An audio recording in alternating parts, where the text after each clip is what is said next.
Sometimes God doesn't remove the problem. He gives us grace to go through the problem. It's so important because we got so many people today that are suffering and struggling, and they're going through the problems, and they don't understand that most of the time God doesn't just instantly remove the problem, but He will give you the power and the grace to go through the problem. God's answer for pain and suffering and sorrow and stress and sickness and persecution and mistreatment and shattering and struggle in life, it's always the same. Jesus Christ spoke to him and said, "My grace is sufficient for you."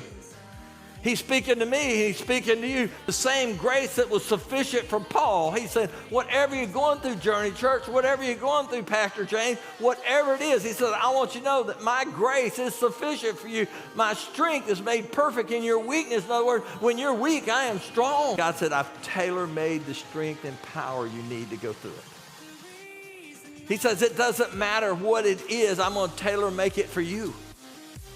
And the grace will never run out. Your pain and suffering and sorrow seem like it's going on and on and on and on, and the truth it may be, but grace will never run out. It means it'll be every single thing you need in your life. What he was wanting to say, I probably went through what you did and then some. A lot of people say, well, me, I just quit. Paul said, no, I had God's grace. God's grace was sufficient for everything I went through.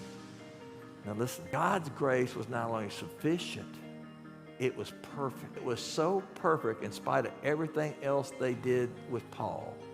It gave him the passion to do what God called him to do and do it with joy. Can you imagine doing what he went through and have a passion to keep going and serving God and have your life put back together?